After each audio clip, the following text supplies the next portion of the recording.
Aloha and welcome back for part 2 of the Democratic Party's District 4 Forum, Candidate Forum. The timekeeper this hour is Marilee Wallace. She will hold up a sign with a 30 on it to indicate the time remaining is 30 seconds. It is time for a wrap-up sentence or two. I'm Russell Ruderman. I've been state senator here in Puna for 4 years, and I'm running for my first re-election.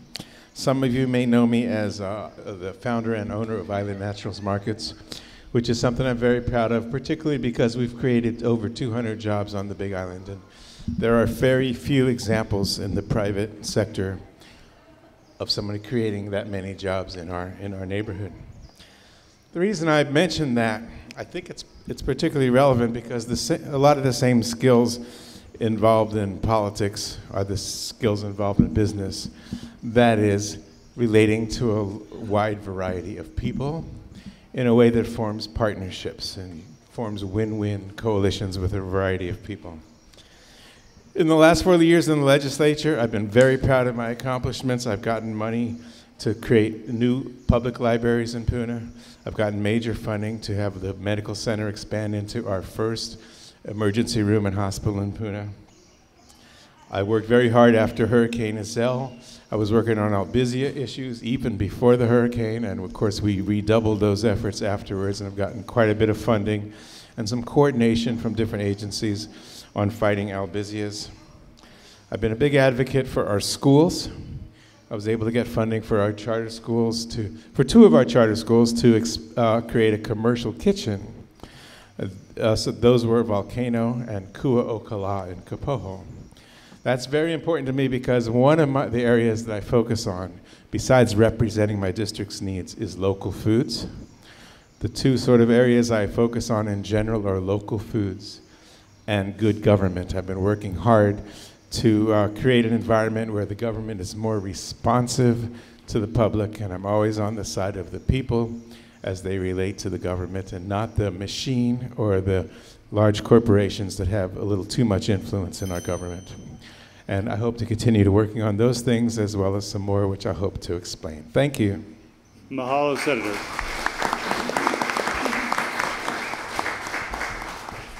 Good afternoon, everyone. I just wanted to make sure the sound is good. After listening to the prosecutor's debate, I realized I need to speak up a little bit more. But my name is Gregor Ilagan, and for most people, I don't want to take for granted that you know my background and where I came from. I was actually born in the Philippines, and I came here when I was 7 years old. Very humble beginning, and English is my second language, and till this day I'm still having a hard time speaking English. But when I went through the public school system, I graduated from Waikea High School. I decided to enlist in the Air National Guard. And during that time, what I really understood is core values. Because in the Air National Guard, my first core value that I've learned is integrity first. Till this day, I have lived by 3 core values, and that is integrity first, remember the people, and excellence with aloha. And the reason why I'm sharing with you my core values is because during the time I've been a council member, I did my best to fulfill those core values. And there are controversial issues that comes before the council, the state, and all types of government. And the controversial issues are the ones that are hard to make. When it comes before my desk, the first thing I do is look through all the facts and make sure that I talk to all the stakeholders that are involved, and then think about it, understand it, and from that point, I make a decision. That's what I try to do. And I try to remember that why I'm doing any actions is I'm doing it for the people. Whether I'm doing legislation, whether I'm pushing a project, I'm doing it for the people. And I wasn't too sure, is that my time's up or is that 30? Okay. Well, thank you, everyone. And I definitely would like to explain the issues that we're going to be working on. Aloha. Mahalo, Councilman. Representing Precinct 1 is Betsy Robertson, who will ask the first question. Betsy? Thank you. This is actually an extensive three-part question. It goes to both candidates. What does the separation of church and state mean to you? Some states have taken action recently restricting a woman's right to make her own medical decisions. What is your stance on this issue? Would you, as our senator, act to support or regulate in any way a woman's right to choose? Senator Ruderman, would you please go first? Thank you, and I appreciate three parts of that question, so I'll speak quickly. Separation of church and state I take very seriously. We saw that during my term as a senator. We saw a big fight in that issue with the marriage equality bill, or some so-called gay marriage bill that we passed about 3 years ago. We saw a lot of church versus government issues, and it was clear to me that the church and church doctrine has no business in government. Getting to the point of this question, I always support a woman's right to choose. I think that any medical procedure is between a woman and her doctor, or any person and her doctor, and I place no restrictions on that. I fully support a woman's right to reproductive choice, and I don't hem and haw on that at all. And because I support women's rights in general, I also support civil rights, human rights. In that sense, I don't believe we should be passing any laws that dictate what someone does with our own body. I stood up very strongly for that this year in the Senate when there was a bill aiming to require mandatory immunizations for healthcare workers. I'm not opposed to vaccines, but I'm opposed to mandatory vaccines. And once again, there's two things going on here. One is the scary reach of the pharmaceutical industry into our government, where they're passing laws trying to make our legislature a marketing tool of the pharmaceutical industry, which I reject completely. The other is, I think a human being has a right to be born, live a natural lifestyle the way they see fit, without either government or the pharmaceutical industry interfering with their choice to live a natural life as we were given the choice to live. I fully support a woman's right to choose, and I won't compromise at all on that. Thank you.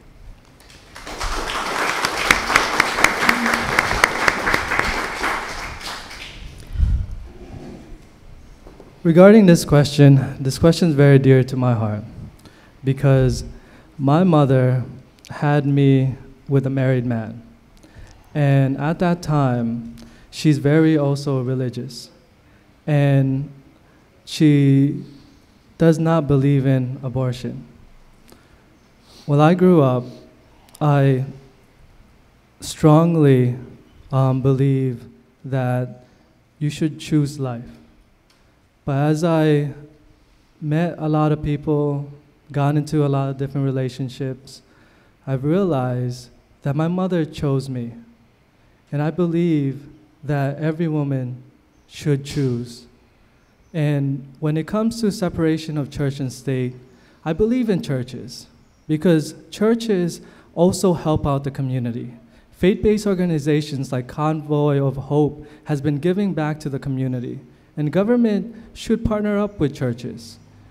It doesn't have to be legislatively. We can work on projects as well. But when it comes to women's rights, I'm pro-choice. Thank you.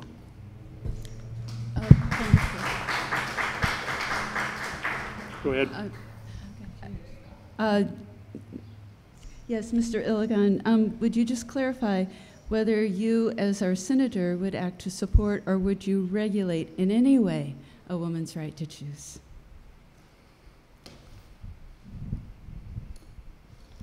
Like I said, I would not even look into entertaining any legislation of that matter. Okay. My priorities is HEART, which stands for H is health, E is education, environment, and employment, A is affordable housing, R is resiliency, and T is transportation. Those are the 7 issues I'm going to prioritize on. Thank you. Thank you. Precinct 2, Tom Gagney, we have the next question. Thank you, gentlemen. This is for both. If Councilman Ilagan, if you could answer first. This is a general question going to both of you. What is your position on privatizing the Big Island state-run hospitals? Well, first of all, Puna definitely need more health care, more access to quality health care. And when it comes to hospitals, right now, we don't even fall into the critical access hospitals. And I would support having more support, especially at the community health centers, like Bay Clinics, getting them involved. We need hospitals to be here as a safety net.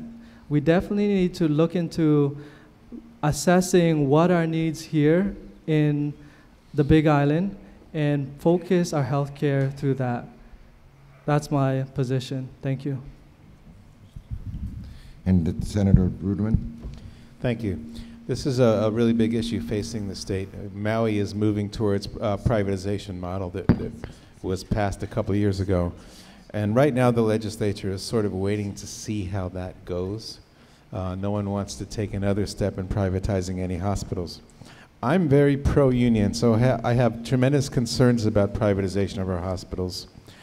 If it were up to me, and if we could have the political will to keep our hospitals public, that would definitely be my choice. I think we ought to pay for the medical services that are necessary and provide them. It's not always a for-profit industry. I've had multiple meetings with both staff and administrators at the Hilo Medical Center. And they have a variety of points of view, but a lot of the administration feels like some form of privatization is inevitable for them. And after arguing against them for a couple of years, I've come to recognize that maybe that's in our future, because the important thing is to maintain our level of medical services for our community. The worst thing that would happen in a community like ours where there's only one hospital is to start reducing the level of services. And if it comes to that, and that's sort of the gun that's being held to our heads, is like they threaten us with that all the time. You're going to lose services if you don't privatize.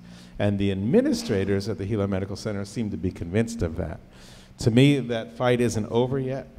I believe it's possible to keep our hospitals public, and it would require all parties coming to the table. Those parties being our state government and its funds, the unions involved, and the administrators of the hospital.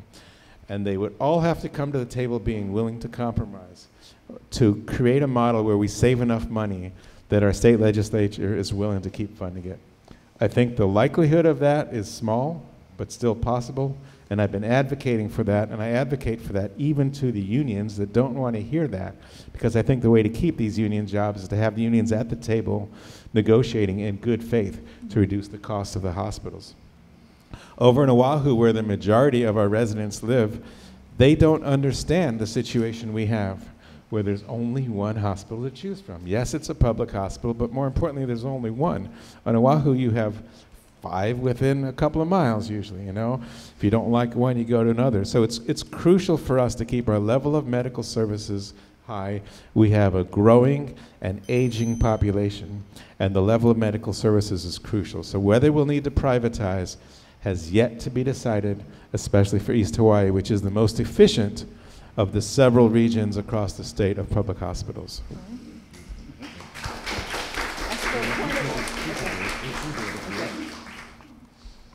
Okay. We had a point of clarification come up around this question about hospitals. What is your feelings on private-public coalitions as a workaround, or do you both see it as an all-or-nothing situation? I'm happy to go first. It's not an all-or-nothing situation because there are models that the Hilo administrators are talking about where we partner with a private operator and still keep the hospital public. That allows the public unions to stay involved, and it allows a lot of cost cutting still because of the economies of scale that a large organization can bring to the table. So right now, the most likely model for Hilo is a private management contract, but keeping the hospital itself public. And that's sort of a hybrid of the two choices. One of the biggest costs for hospitals is currently the long-term care. And as we are actually hearing right now is there seem to be reduction on beds because the Hilo Medical Center looks like they're moving towards privatization. And what my biggest concern is that if we move through there regarding privatization, then we gotta make sure that we have a safety net for our elderly going into long-term care. We do need to partner up with private agencies regardless of on any matter regarding healthcare. We gotta be creative nowadays. We can't stick to the status quo. We need to bring innovation back into healthcare, and that's what I'm all about finding. Thank you. Puna has high levels of poverty and poor access to transportation, making it difficult for many to travel. Can Puna residents ever hope to have a Department of Human Services, DHS office, in our district? And would you support a project, and how? Senator Well, there's a Ruderman? couple of questions in there, the DHS issue and the poverty, and I'd like to address the transportation. DHS, do I think there'll be a DHS office in Puna in my lifetime? No, I don't think so, just being realistic. It's very difficult to get the funding that the social services departments need, even to maintain their current levels. If it were up to me, there would be, but when people fight over the pieces of the pie, that tends to not get a bigger piece than it's gotten over the years. So I don't expect that. I think in terms of transportation in particular, I would suggest that the county audit the bus system, the Helion bus system, and modernize it and make it functional.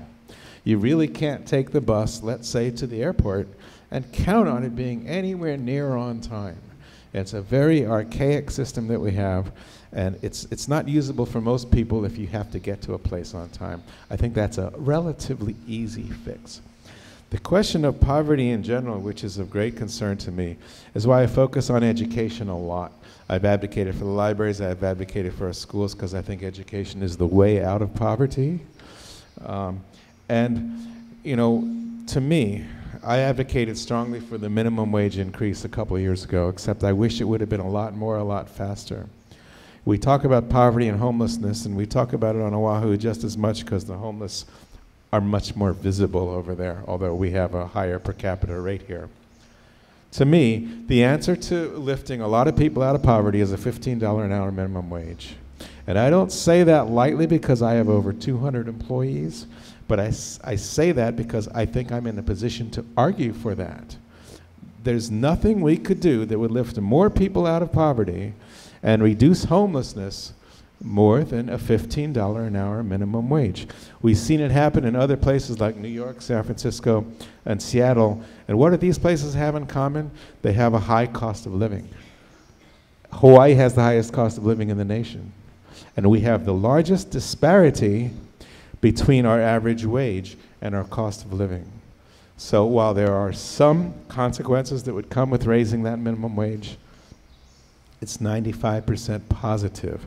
The fact is, most of our society would be able to afford their lives, and it would make an incredible dent in poverty. And all the reasons why people say not to pale in comparison to our need to reduce poverty and homelessness. So as a point of clarification on your response there, to loop it back to the Department of Human Services, what I'm hearing, and please correct me if I'm wrong, what I'm hearing is that with a higher wage, we solve a lot of problems, perhaps getting people off of the DHS rolls and support, et cetera, because with a better wage, you're advocating, I don't want to put words in your mouth, but what I'm hearing is you bundled it together, transportation, higher wages, and so it kind of does address the question.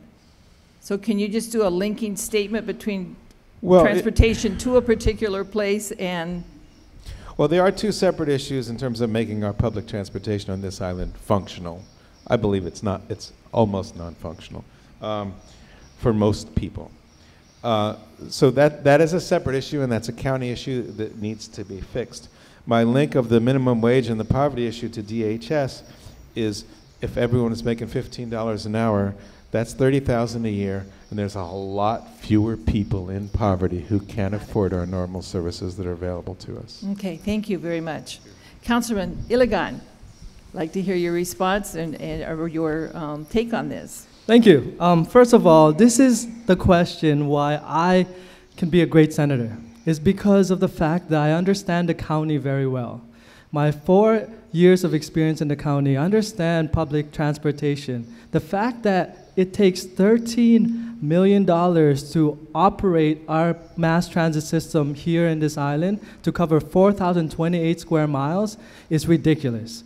For one thing, 2 million of that is coming from the fees, and only 1 million is coming from the federal. The rest we're subsidizing, 10 million. And what the state can do is really offer some help. And the reason why I'm saying that is because when you look at other sections, such as Parks and Rec, in Waimea, that regional park, a senator got $4.8 million for that park. Why can't they do that for transportation? The state should put in some money for transportation here. And I can push that effort because I understand it as a council member. And the better we close the gap for transportation, we can get people to goods and services that they need.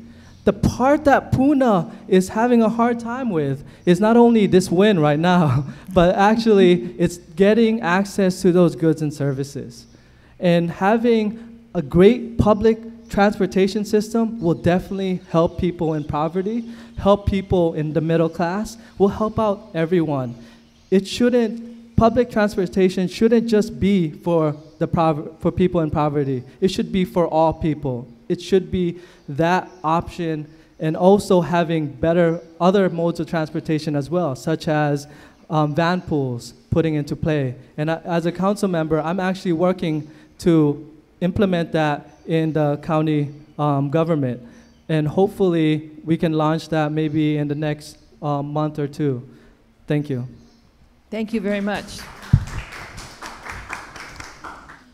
Highway 130 is one of the most dangerous highways in the state, and Puna has the constant threat of natural disasters. Here's a two-part question to you both. Do you support a Puna-Mackay Access Road, PMAR, whether by county, state, or federal jurisdiction? Would you support the use of eminent domain to do so? Please explain. Senator Ruderman, Okay. Would you like to go first? Thank you. Highway 130 is not one of the most dangerous highways in the state. It's the most dangerous highway in the state. It has been for about 10 years. I've been very involved in advocating to the Department of Transportation to make some improvements. I made some changes that they took to heart and included in their plan in their shoulder lane conversion.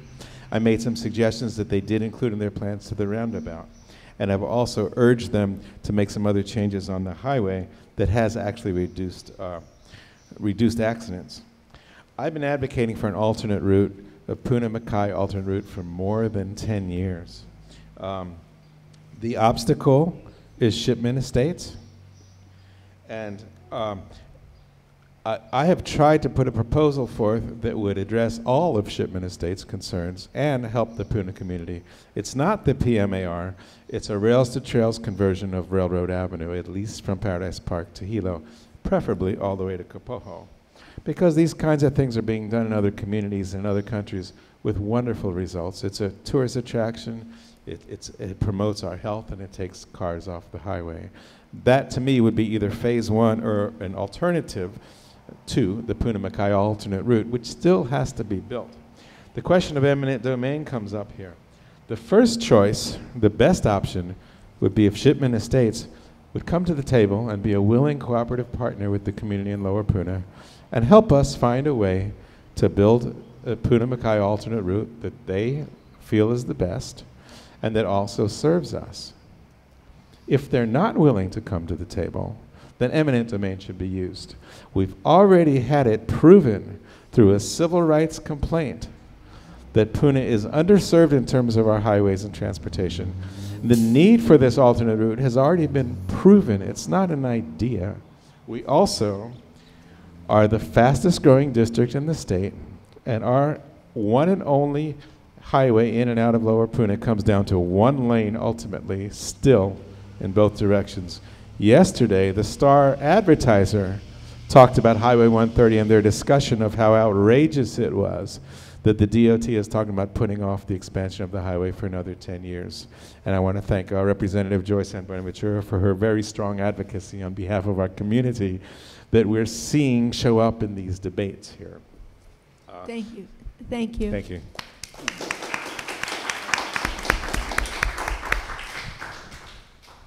Councilman Ilagan? Thank you.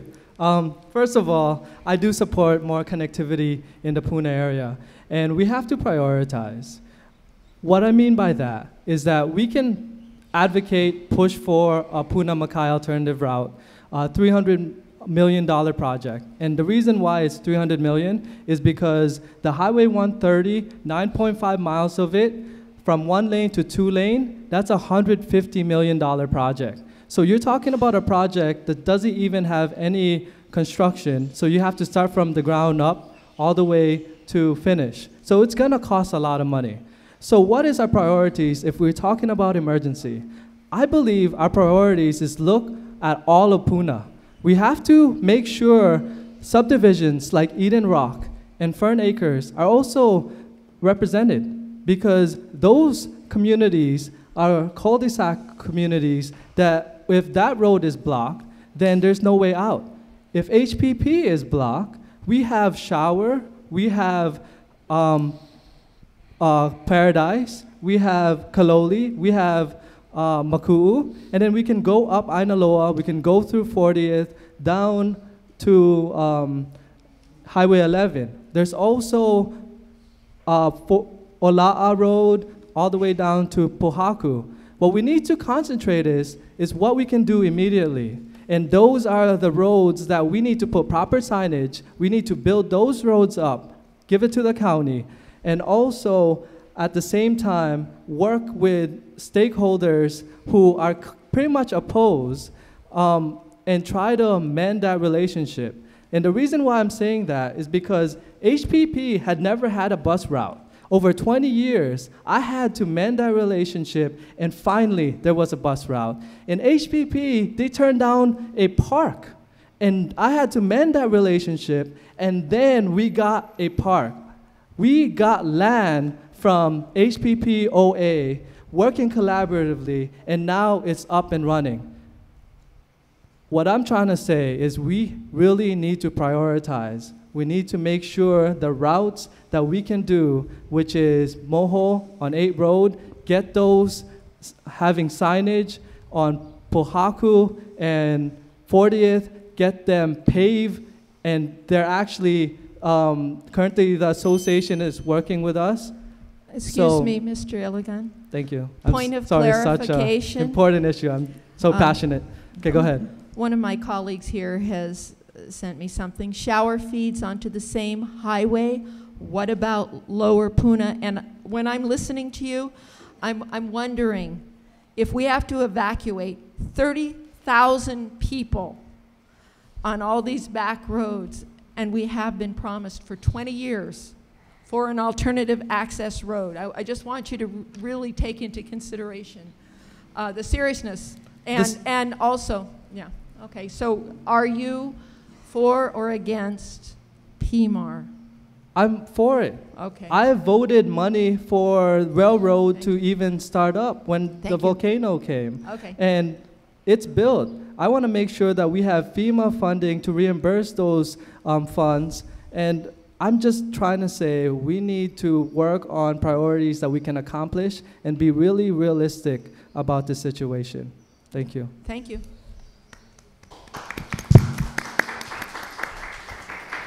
Betsy. Puna has many constituents who practice organic or natural farming. What do you envision doing as a legislator to help these constituent farmers? How would you legislate to make sure non-GMO crops and organic crops are protected from contamination by GMOs or pesticide runoff? And Councilman, if you would go first. Thank you. This is actually my favorite subject, because it's the most controversial subject that ever came before my desk. And this really tested my core values, which is integrity first. Before, first thing I would have to say regarding organic farmers, I've actually been a strong advocate in putting in legislation to give them better tax benefits in the county, and that got turned down. I believe it was political. The other part is I actually put in money for permaculture classes here in Puna, working with Kalani Honua and Hawaiian Sanctuary. I funded those projects and making sure that people can really sustain themselves and have the tools and knowledge to do so. Now, regarding GMO farmers, rainbow papaya is farmed here in the Puna area, and 90% of it actually is distributed throughout the state. So the state purchased 90% of their papayas here in Puna. That's a lot. And when it comes to pesticide, I want to tell you that GMO, you have to look at it as a case-by-case basis. When it comes to rainbow papaya, you're actually using less pesticide because on conventional papaya, you have to spray for the aphids. And on disease-resistant papayas, you don't have to spray for the aphids. So you're using less pesticide there. Now, if you try to grow organically, it's going to be very hard to grow while fighting that disease. Because organic methods, you are restricted to non-chemicals. And you have to figure out how to sustain as a farmer. So I just want to let you know that I look at GMO on a case-to-case basis, and I have been representing all of the farmers, whether you are organic, conventional, or GMO. I believe in fair representation, and I don't favor one or the other. I want us as agriculture community to grow together, and I believe it's possible to do so. Thank you.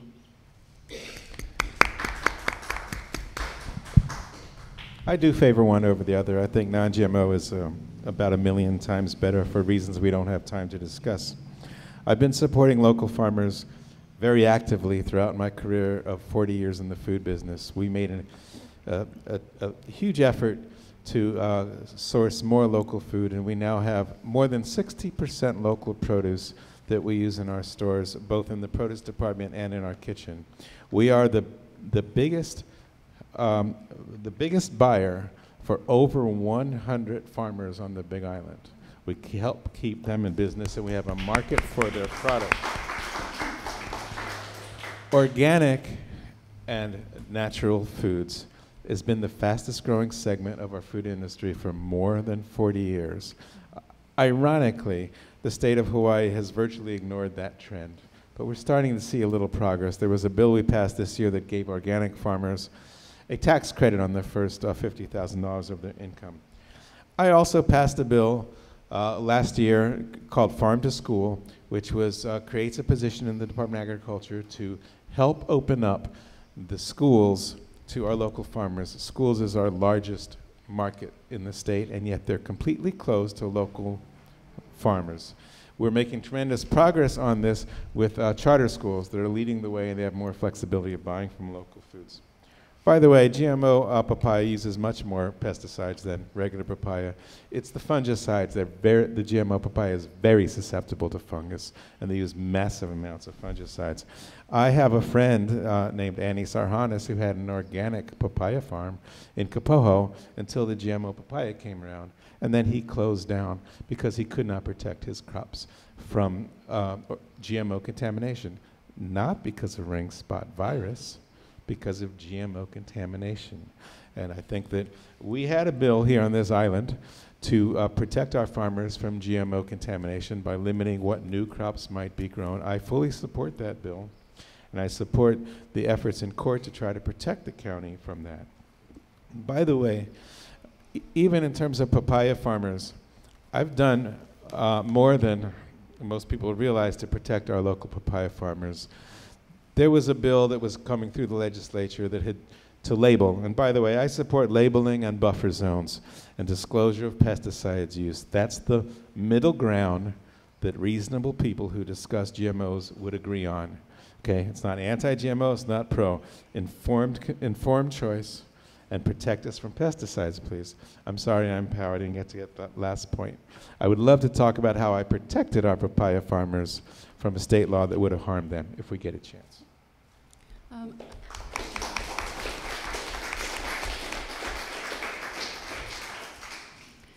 To clarify, Mr. Ilagan, would you would you support legislation that, or would you support or oppose legislation that would work to protect farmers, organic farmers, from runoff and from such contamination? And what kind of legislation are you talking about? A legislation that would protect farmers, like for having buffer zones, or maybe making sure that some crops are not grown in certain areas so that we protect the organic and natural farmers that are in place. When it comes to legislation and organic farmers, what I saw through the data in the county is that there's around 800 acres of organic farmers here. And I wanted to make sure that we grow those acreage. And when it comes to finding the ag lands for it, I want to say that we need to really make sure that we know what ag land. For example, in Puna, it's lots of pohoihoi, and there's not many ag lands to work with. So organic farms, it's hard to grow an organic papaya here. So we have to figure out where these areas are, and I'm thinking like Hamakua, and figure out if we were to do buffer zones, how far would that exceed? And find out where we can do it right, and find out some unintended consequences. So I have to really do some research regarding how this would be affected throughout the island. Thank you. Okay, thank you. Tom? This is for both candidates. To answer Senator Ruderman, you can go first. Would you support legislatively and help implement a publicly owned electrical power company here in Hawaii County? Yes, I actively support that.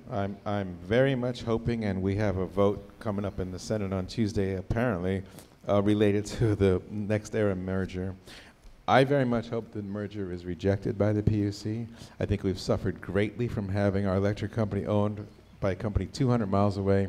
I think it would be a lot worse if they were 5,000 miles away, especially a company that has been actively suppressing rooftop solar in their district. I am a board member. I'm one of 12 people invited to be on the board of the Hawaii Island Energy Cooperative. And we are an organization that is formed to be ready to purchase Helco if the next era merger fails. And we would be doing that along the same model that Kauai does. And it's a customer-owned cooperative model. There's financing in place for it, and one might think, where are you going to get the money? But co-ops are very strong nationwide, and there's co-op banks that support new co-ops. We already have pretty much the money lined up to do it if Hawaiian Electric Industries becomes a willing seller. On Kauai, where it has been consumer-owned, you've seen a growth in utility-scale solar that we've seen none of here. You've seen the rates go down where the rates have gone up here. They return money to their ratepayers every year.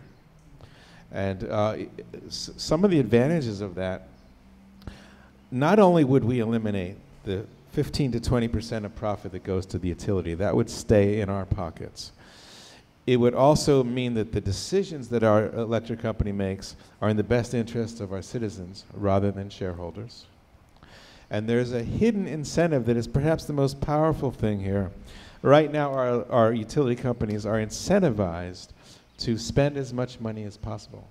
If they can spend $100 million instead of $10 million, they make more money because they're guaranteed a profit on their expenditures if they can justify them. That perverse incentive is removed if the customers own the utility, and then the incentive is to serve our customers at the lowest cost possible. And I believe in the co-op model throughout our society, but in the electric utility industry in particular, it's been very successful. There's more than 900 electric utility co-ops around the country, and we and the other board members of Hawaii Island Electric Co-op really hope we'll be the next one. Thank you, Councilman. Thank you. I gotta say, Russell and I, we're in the same with this issue. Just do not mention GMO. But when it comes to energy, we really do need to look at reducing the cost to ratepayers. And the county has actually taken a strong stance against this merger. I mean, look at us. We're paying 40 cents per kilowatt hour. That's ridiculous compared to the average up in the mainland to 10 to 12 cents per kilowatt hour. I feel that we really do need to focus on this cooperative. And I've been talking a long time with Phil, who runs the cooperative in Kauai. I've actually seen him at HSAC, and we sat down and really tried to see how this could work out. And one of the things I do want to point out is we need to look into geothermal. We need to make sure that we can do this properly, and we can make sure that it also reduces the cost to the ratepayers. Because here we are, the only geothermal site in the island, in Puna, and why can't we leverage that in the state? Why can't we do that properly? There's things that we can do here in Puna that can give us an upper hand. And we should look into geothermal production as one way to get and lower the cost for ratepayers. Of course, I do support solar, I support wind, I support hydro. Renewable energy is the way to go. We need to be able to sustain as an island when everything else has cut us off. We need to be sustainable with our energy. Thank you. Senator Ruderman, do you support home rule that would allow each island county to be the ultimate authority on governance of its own environment, and why? Yes, I do support that. I support that to the fullest extent allowed by law. I think as much as possible, decisions should be made locally that allows those decision makers to be most responsive to their public and to be least corrupted by large amounts of corporate money. It's not always that way, but if you look at federal, state, and county, we have a better chance the more local level we come to. I've been actively supporting home rule in several areas. GMO is one of the things. Hawaii County is now in court because people are suing the county for making regulations regarding GMO. We'll see how that comes out. I've proposed a bill, and will propose it again, to let counties decide whether to legalize recreational marijuana. I proposed a bill, and will do so again, to let subdivisions use the fuel tax revenue that we all pay with our gas taxes to help maintain private roads. That's another example of where the state is preventing our counties from doing what we want. So there are state regulations, and some of them ought to be state regulations. But when it comes to health and safety, I believe that state regulations should be a floor and not a ceiling. So if any county should decide to protect their citizens further, I'm talking here, for example, about the GMO pesticide issue, which is a much bigger issue on a couple of other islands, that a county ought to be able to do that. Because not every county is the same. We have different issues and different concerns, and the state can't possibly be a one-size-fits-all. So I believe in home rule. I fight for home rule. I've advocated for it, and I believe that whenever possible, decisions should be made as locally as possible.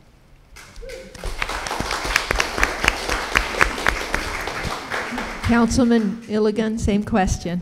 Thank you. Yes, when it comes to the environment, home rule is very important. I mean, look at the rapid Ohia death. I took a strong stance in getting not only our state, but our federal to work together and really push that issue. And because of that, we actually hired an arborist in the county, first ever, got money from our county budget and worked it out, and now we're gonna have an arborist. And that's great. One of the things that I've also realized is that, and Russell actually mentioned it, is we understand our island better than anyone. Oahu doesn't understand it as well as we do. We have the only active volcano here. Why shouldn't we be the one making sure that we take the lead? During my 4 years, the county has been very strong on taking the lead. And when it came to the lava flow, I know that the administration was the first one to get out there into the county and made sure the public was aware of what was going on. They were the first one to put up railroad when at all they didn't have any reassurance that they're gonna get any of the money back, either by the federal or the state. The county needs to take that lead and the rest should be following. And that's what I believe in. I'm a strong proponent for the counties. I got through my experience in the county. I know the county inside and out. I know how they work. And I also have a good understanding how the other counties work. So working collaboratively with the other counties and the other Senate legislators, I feel like I can do a great job in bringing home the piece of the pie here for Puna. Thank you.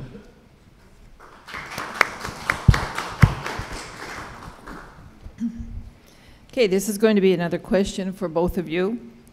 Record amounts of super PAC funds continue to be spent in political campaigns, including a Honolulu super PAC that reportedly spent more than $100,000 to oppose a Hawaii County Council candidate.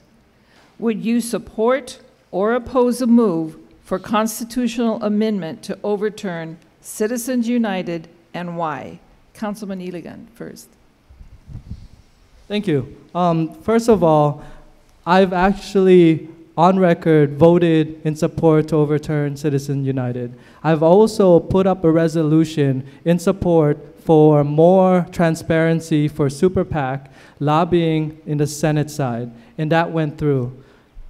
It was under Gil Aguirre, and I just want to let you know that I came from a public funding campaign, and I understand how we need to be transparent with funding.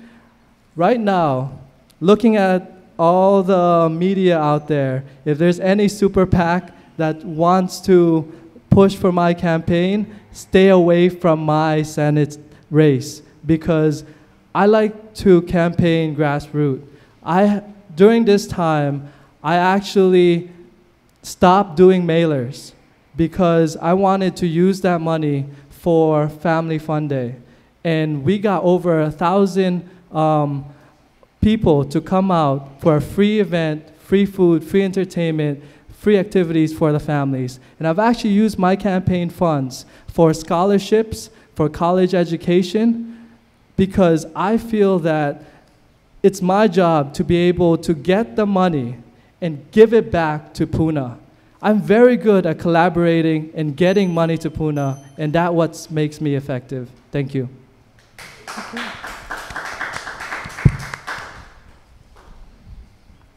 Senator? Thank you.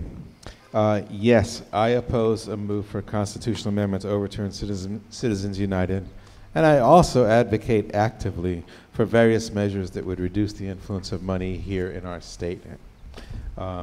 I introduced a couple of bills that would, I had one bill this year that would say you can't, lobbyists and corporations can't give money to legislators during the session.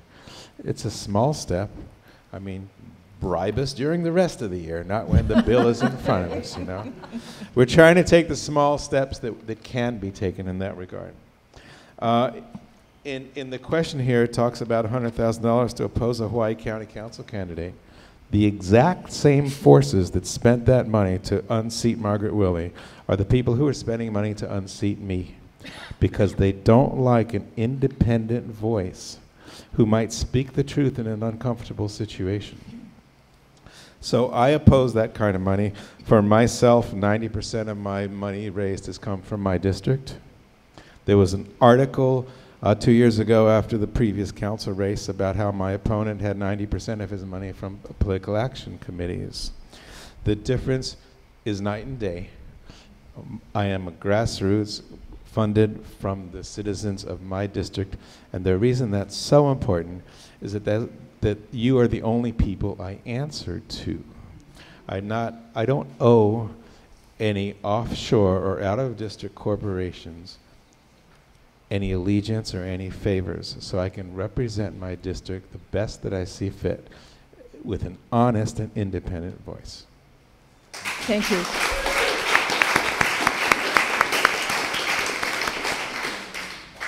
This next question is fairly short. You're welcome to go into as much detail as you'd like. And I also am focusing on the current campaign. Who are your current campaign largest financial contributors? Please name at least 5 or 6, including corporations, trusts, and individuals. Mr. Ruderman. Okay. The largest contributor to my campaign is myself. My campaign is mostly self-funded. I'm very fortunate to be in that position. For the same reason I talked about a minute ago, is I can be independent. I'm not beholden to anybody who props me up. Having said that, the other largest contributors, to my best of my memory right now, are Barbara Bell and Jack Acree, Don Robbins, and Jim McCulley. None of the largest corporations to my campaign are corporations. Thank you. Councilman? Thank you. And this is a great question. And I want to also tell you that, like my primary candidate, I'm also a strong supporter of unions. And unions have given my campaign money. They've maxed me out. $4,000 here, which is the laborers, and also last year they gave me $4,000 again. And where I put that money, I put it in the family fund day. We had a whole bunch of different activities. Also, I want to mention that not everybody has a wealth of cash with them.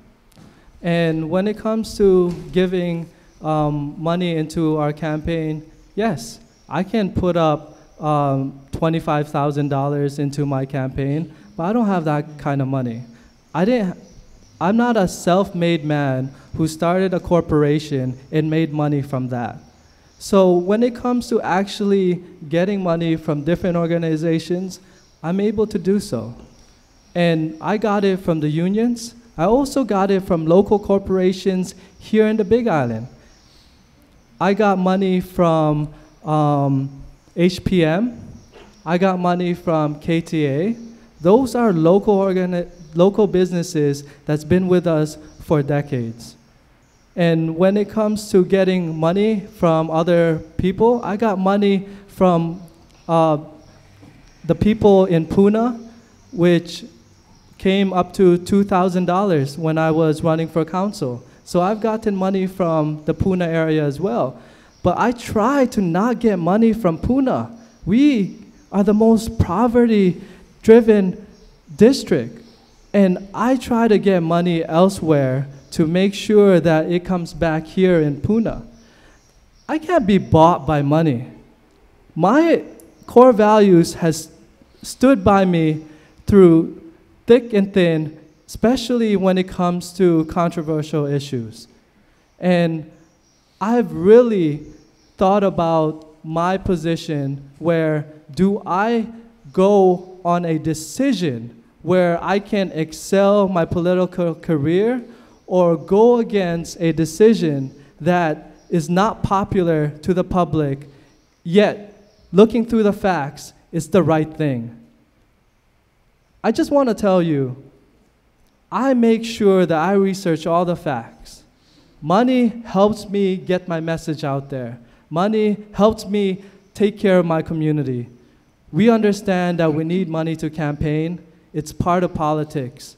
If people don't understand that, I don't know what's wrong. Because I'm telling you right now, if I did nothing to try to get money and I'm going against a millionaire, then I'm telling you I wouldn't be able to get my message out there. Thank you.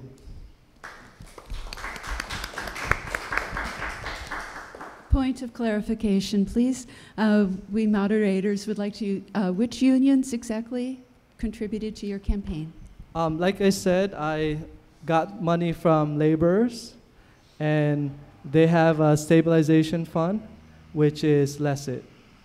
Okay, thank you. You're welcome. Point of clarification, which union did you get money for? You stated that you got money from unions. Can you give us the name, please? I'm going to repeat this the third time. The laborers is a union. Labor union. The name of the labor Laborers. I can pull it up right now, but it's the laborers union. Okay. They are they deal a lot with construction, especially erecting infrastructure, and LESIT is a stabilization fund, part of another part of the laborers. Yes. Does that make sense? Is Are that they clear? from Honolulu or are they here? I can tell you that headquarters for unions are in Oahu. That's where the capital is at. If you're a union and you try to put a headquarters in the Big Island, you must be the most ineffective union ever, because you need to make sure you can reach the decision makers up in Oahu. And just to be clear, we have 4 senators here in this island. There's 3 senators in Maui. There's 1 in Kauai. That's 8 senators in the neighboring island. There's 17 senators in Oahu. That means you really need a person who can bring people together to get anything done. Thank you. Thank you, gentlemen. This is for both the senator. If you could answer first, it's since being a senator or a councilman makes one a legislator, what role does compromise play in being a successful legislator? Explain a situation in which compromising helped you obtain a legislative goal that benefited your constituents. Please. Thank you. You know, that's a very insightful question, I think. It's one of the most difficult issues for me to deal with in making the change from being a citizen to being a legislator. Compromise is essential as a legislator in any collaborative body. It's not just legislation. And I've studied a lot about consensus in other types of group settings. The point to me is to be willing to compromise on peripheral and smaller issues, and have a line that I clearly won't cross when it comes to compromising on core values. And that's how I keep my sanity and my soul and my ability to sleep at night. I don't cross that line. When something is super important and is the reason I'm there in the first place, I think it's important not to compromise, because if you're just going to compromise all the time, then you may as well just be a cog in the machine. There's no sense being an individual. Some examples of areas that I've compromised on legislatively. We passed a bill during the lava threat. We passed a bill called relating to insurance. It's the Puna insurance bill. It was a bill that required homeowners insurance to cover homes in Puna even during an emergency. It helped resolve our real estate and our home values crisis that was going on.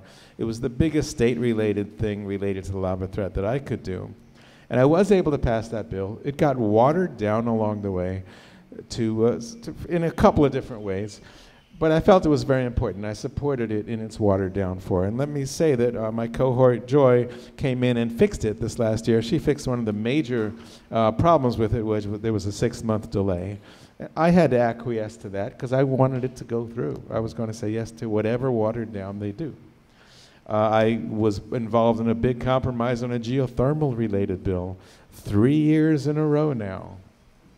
I compromised, and we came to more and more agreement. The bill died in the end through nothing that I did, because the bill wasn't an honest and useful bill. But I compromised quite a bit in trying to get what Puna needed out of what looked like a railroad that was going to go through. I compromised on the farm to school bill. I mean, obviously, we wanted more than one position. We wanted 2 positions in the Department of Ag and 2 positions in the Department of Education, where the real problem is. The bill got watered down, and it only was going to pass with 1 position in the Department of Ag. And yeah, I'll compromise. I'll take that. I'll take 1 instead of 4 if that's what we get. We got 4 instead of 8 agricultural inspectors last year. And yeah, I supported that because it's a lot better than nothing. So compromise is part of the game. And then there's the really big things that one ought not to compromise. I'm sorry, did I hear a bell? Have I gone past the bell?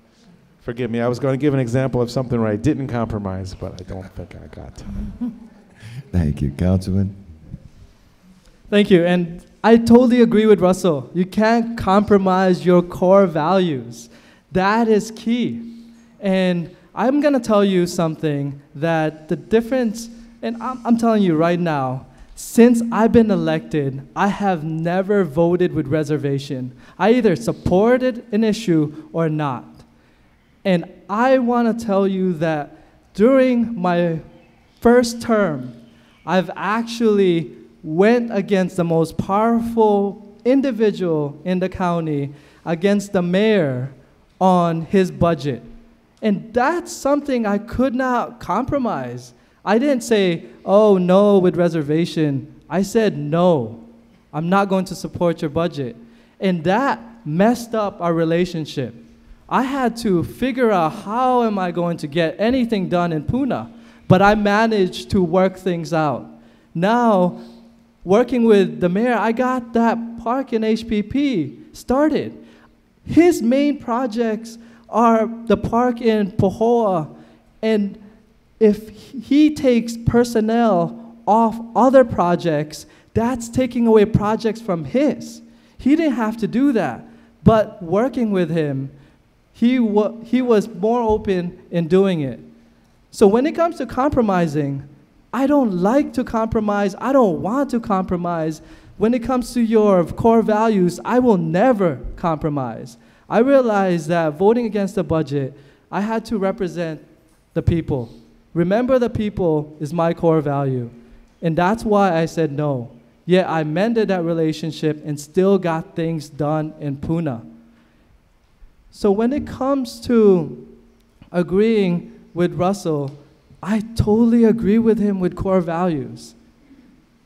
But I don't agree with having to actually say with reservation. You should really, I believe, and what I've done is look at the issue, look at both sides, and do the right thing. It's either yes or no. And you can find out that ever since I've been elected, I have never voted with reservation. I've always voted with yes or no. Thank you. May I ask just the councilman, do you have a particular example that you'd like of compromising that you'd like to give us a particular issue that you faced as councilman that you had to come to a compromise that you're happy with, and you can give us an example of it? I can tell you that I don't feel like I've gotten to that issue. Like, let me explain to you the GMO issue. I was losing sleep on how am I going to vote on that. Do I compromise what's popular, or do I compromise what I found through my research? And after thinking about my core values, integrity first, remember the people, and excellence with aloha, I decided, okay, I know that we can't do a blanket ban. We have to look at GMO on a case-by-case basis. So I didn't compromise on that issue. I voted no against the blanket ban. So I can't give you an issue that I've compromised. Okay. I just had to tend the relationship that I voted against that individual or the introducer or the stakeholders that were affected. Okay, great. Thank you. Thank you.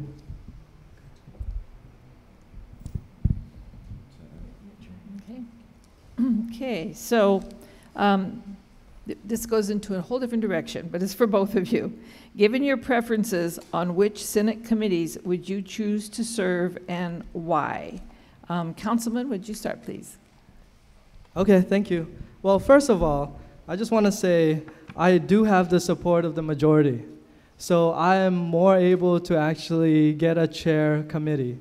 And now when it comes to picking a committee, I really, I put some thought into it. Then I realized the first thing I need to do is make sure that I win, because that's a bit premature on figuring out what committee I can get into. There's a lot of personalities out in the Senate. And I also have to think that how am I gonna make sure that I represent the people of Puna effectively? Sometimes I gotta stop thinking about what I want and think about what the other legislators might want, and then figure out what I can advocate for effectively. The reason why is because I need to work with a majority. You can't get anything done in a minority. And that's the simple truth. It's even worse on the state level. At least in the council, there are safeguards regarding majorities. But when it comes to the state, the only people I'm hurting if I don't get the support of the majority is the people of Puna. And I want to make sure that I go there with an open mind and figure out how I can be effective once I get there. It's premature to think about it right now. I'm not even elected. Thank you. I have a point of, what do I want to say? To clarification, yeah, that's a good word. What does that mean? I have the support of the majority so that I can get on any committee. What does that mean? Currently, what it means is that the Senate President has supported my candidacy. He actually hosted a fundraiser for me. So when it comes to support from the majority, I have that. I've also have a good relationship with many senators up in Oahu during my time as a council member. So I would love to be in a committee where I can be very effective. Right at the top of my mind, I'm thinking the money committee, but like I said, I need to get elected first and then figure out where I can get in and be effective from there. So that's what it means. So at this point, you don't have any committee in mind, particularly that appeals to your passion or whatever, your principles or something like that? The reason why is the 7 issues that I'm working on is health, education, environment, and employment, affordable housing, resiliency, and transportation. Whether I'm in any of those committees, I can figure out and bring something back in Puna. Why say, okay, I'm gonna be in agriculture, and then realize that there's somebody who has way more weight than I do, and then I'm never even gonna get a committee. So I'd rather figure out, get my foot in the door, get that standing, and then be effective. Okay, so a second point of clarification, do you anticipate any changes to the Senate after Election Day? So when it comes to the vote for the Senate President, it was 19-6. And that was our current senator right now who voted against the Senate President. So he's one of the 6. A majority is 13. So you do the math, you add in one more person, and you have a lot more weight on the majority. So what I'm trying to say is, right now, I do have that support, and I'm able to get the committee that I need to be effective for Puna. Unlike my opponent, I will answer the question. Okay. I will also say that there seems to be some confusion between the Senate President and the majority, which the majority has not spoken on my opponent's candidacy. It's funny how he thinks it's premature to think about what committees, but it's not premature to assume that the Senate President who props him up is going to get reelected, either in his own race on Kauai this year, or to be president again next year, which is in no way certain. I was part of the majority for the first 3 years that I was there. And by the way, I got all the committees I asked for when I first showed up there as a freshman without pledging allegiance to any big boss. So it's not hard to get the committees that you want. You ask for them. That's how you get them. The committees that I'm interested in are education, water, land, energy and environment, health, consumer protection, and agriculture. Those are the ones I'm primarily interested in. Those are the committee. 4 of those committees are the committees that I'm on.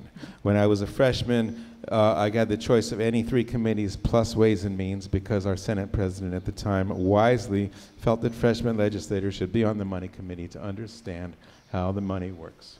And I have more than an average involvement in budgets and how money works. And I was on the money committee for the first 2 years. Then I chose to be on a different committee. So you pretty much get the committees you ask for. There's no magic there. You don't have to be friends with the big boss to get the committee you want.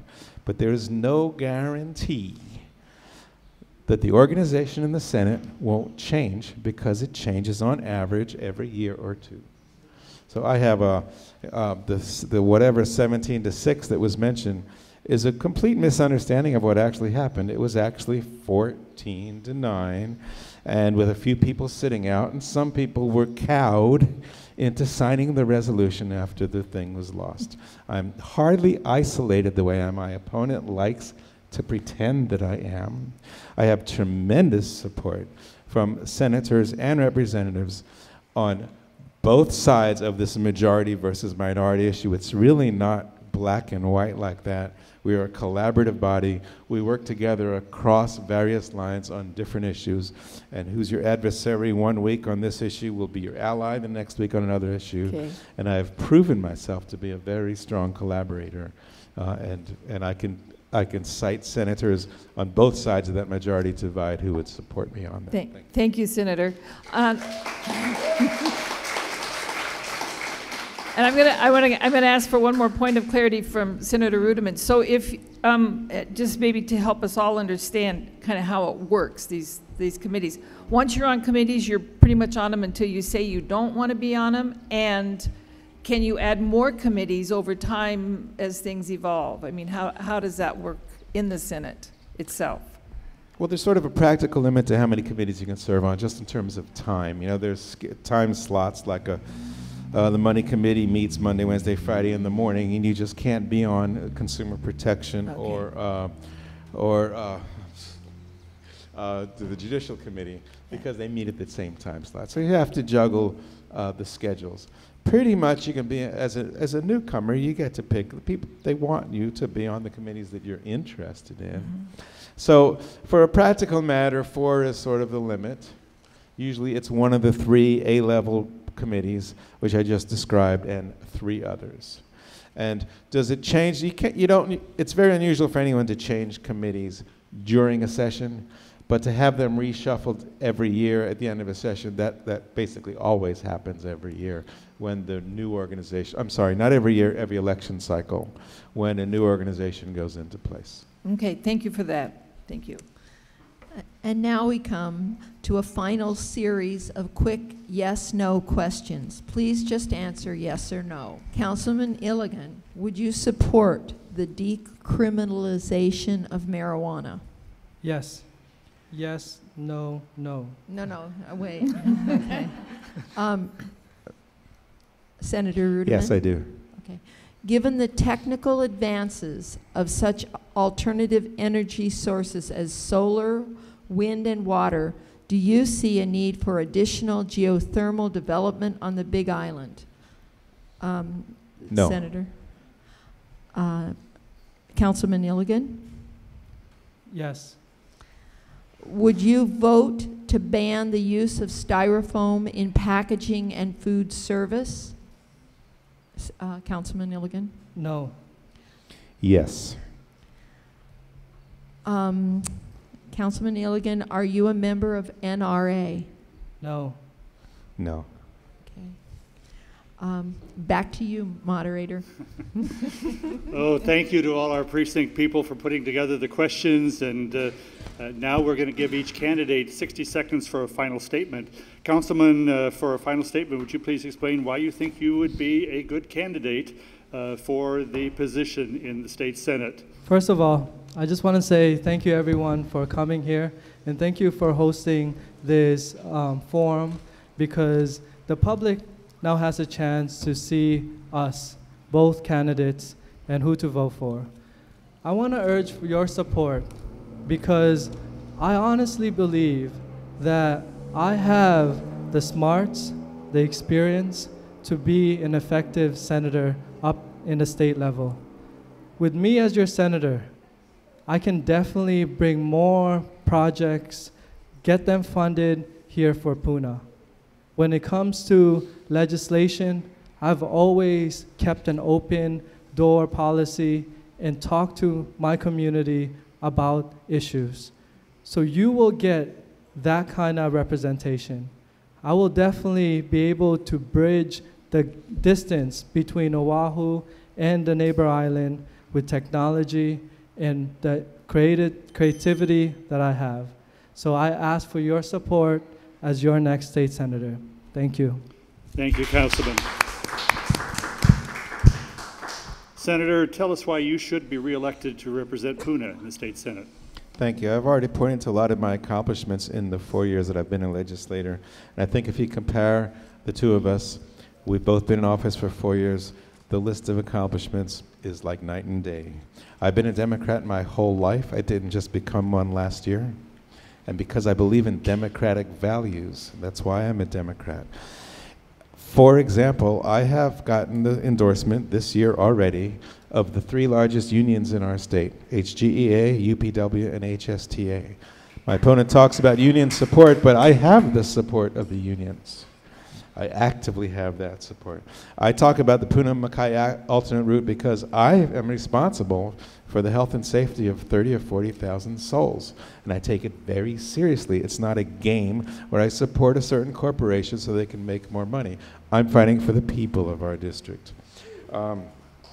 I hope you'll pick up my legislative update outside, which gives you a better idea of some of the accomplishments I've made and some of the things that I work on. And I also thank you all for coming. I know it's a lot to take an afternoon off of everyone's busy schedule to come out and talk politics, but it's very important that we do this, and I'm really glad for the forum. And thank you for those of you who hosted it and those who came. Mahalo.